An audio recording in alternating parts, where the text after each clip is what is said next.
habang papalapit na ang pagtatapos ng NBA 2K26 Summer League in Las Vegas, nagkakaroon na tayo ng ideya kung aling mga manlalaro na hindi na draft sa lottery ang posibleng magbigay ng positibong halaga. Bagamat ang mga top player tulad ni na Cooper Flagg at iba pang mga lottery picks gaya ni na Knu Eppel at Trey Johnson ang tumanggap ng pinakamaraming atensyon at balita, marami ring kapanapanabik na performance mula sa iba pang incoming pros na karapat dapat ding pansinin. Karaniwan para sa ganitong pagsusuri, gumagamit sila ng mga advanced metrics upang mas mailarawan ang kalidad ng laro. Ngunit hindi ito ang pinakamatalinong gawin kung pagbabatayan ang catch-all numbers. Ang mga all-in-one metrics gaya ng game score at daily RAPM estimate ay may mahina lamang nakaugnayan sa pagitan ng Summer League at regular season. Layunin ng mga metric na ito na buo din ang performance ng isang manlalaro sa pamamagitan ng paglalagay ng timbang sa iba't ibang box score stats at pagsama-sama ng mga ito sa iisang numero. Pareho silang nagbibigay ng gantimpala sa efficient scoring at nagpaparusa sa turnovers at fouls na mas karaniwan sa Summer League. Sa huli, hindi nire-rekomendang magtiwala ng lubusan sa mga ito, maliban na lang kung maganda ang ipinapakitang larawan ng paborito mong manlalaro. Sa halip, ayon kay Owen Phillips, mas mainam na pagtuunan ng pansin ang ilang stats na mas madalas mag-translate. Kasama sa mga stats na yon ang 3-point attempts, assists, blocks, total rebounds at offensive rebounds. Ito ang mga manlalarong nakikitang posibleng magiging star o superstar sa hinaharap na siya ring tinatawag na steal sa draft. Unahin natin ang panglima na si Brooks Barnhizer, Team Oklahoma City Thunder, pick 44. Maaaring hindi gaanong malaki ang playing time na maibibigay ng Oklahoma City kay Brooks Barnhizer sa susunod na season, lalo na't sisimulan niya ang kanyang profesional na karera sa ilalim ng isang two-way contract. Ngunit imposibleng pag-usapan ang mga nangungunang rookie sa NBA 2K26 Summer League nang hindi binabanggit si Barnhizer na palaging napupuno ng stats ang kanyang box score tuwing pumapasok sa laro. Muli, hindi magandang ideya ang mag-overreact sa catch-all metrics tuwing Summer League, pero si Barnhizer ang nangunguna sa lahat ng drafted players na may hindi bababa sa 50 minutong nilaro sa daily RAPM estimate. Ang dating standout mula Northwestern ay may ilang laro kung saan umiskor siya ng hindi bababa sa 17 puntos at 2 laro kung saan nagtala siya ng 6 o higit pang steals. Lahat ng ito ay nagawa niya ng bihirang mag-turnover o mag-foul na malaking tulong. Impresibo rin ang kanyang rebounding at mukhang translatable ang kanyang pagiging produktibo sa mas mataas na antas. Pang-apat ay si Liam McNeely, Team Charlotte Hornets, pick 29.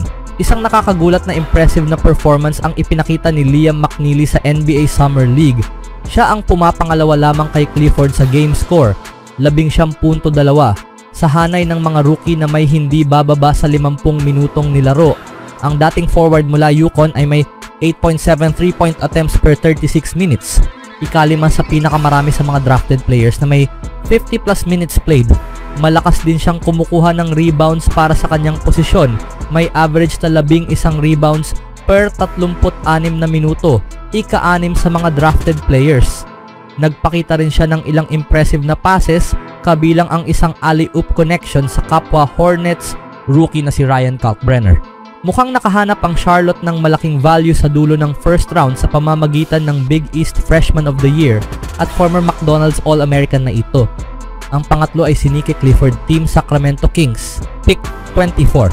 Bago tayo magtaka sa kanyang stats, dapat banggitin na si Nicky Clifford ay 23 taong gulang na. Ipinanganak siya sa parehong araw ni Jalen Green na papasok na sa kanyang ikalimang season sa NBA, kaya't iba dapat ang development curve ni Clifford kumpara sa ibang rookie. Ngunit, hindi ibig sabihin nito ay wala siyang ipinakitang produktibong laro. Bagamat hindi perpekto ang catch-all metrics, nangunguna si Clifford sa lahat ng drafted players sa game score. Siya rin ang tinanghal na best rookie sa Las Vegas ng ESPN's Kevin Pelton. May average siya na 6.7 assists per 36 minutes, ikalawa sa pinakamarami sa mga drafted players na may 50 plus na minutong laro. Isa siya sa may pinakamataas na assist rate sa buong Summer League. Naka-score siya ng hindi bababa sa 17 puntos sa bawat isa sa 4 na laro at muntik nang makagawa ng triple-double sa panalo kontra Cavaliers. Ang NBA Summer League ay karaniwang panahon kung kailan ang mga hindi gaanong kilalang batang talento ay may pagkakataong makilala at maraming ganito ang nangyari sa Las Vegas nitong nakaraang linggo.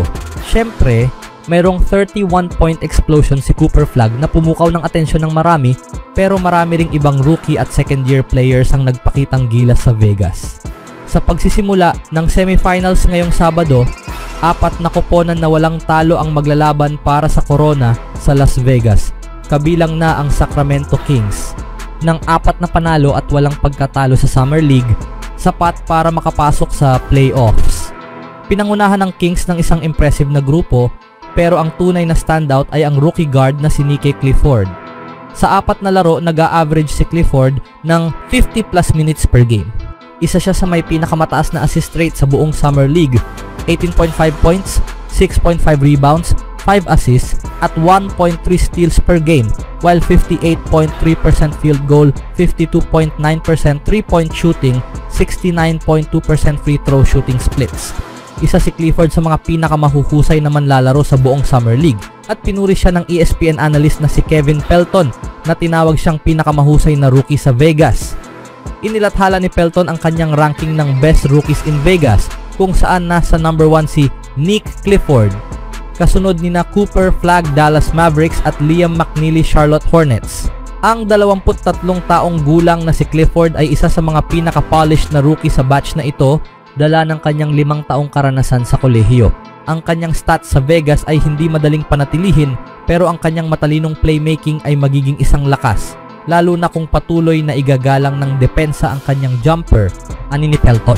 Talagang kamangha-mangha si Clifford sa 4 na laro sa Vegas dahil nakakapagbigay siya ng impact sa parehong opensa at depensa. Ang pangalawa ay si Joan Beringer, team Minnesota Timberwolves. Napili sa 17 bagamat may isa ng 4-time NBA Defensive Player of the Year mula France ang Timberwolves, meron na naman silang bagong French center na unti-unting umuusbong. Nangunguna si Joan Beringer sa lahat ng draft picks sa blocks per 36 na minuto. Napaka-exciting para sa kanyang potensyal bilang rim protector. Mayroon siyang 6 na blocks sa kanyang unang laro at sa 4 na laro, mas marami siyang blocks, 10, kaysa misses sa field sa opensa. May average din siyang 4.6 offensive rebounds per 36 minutes.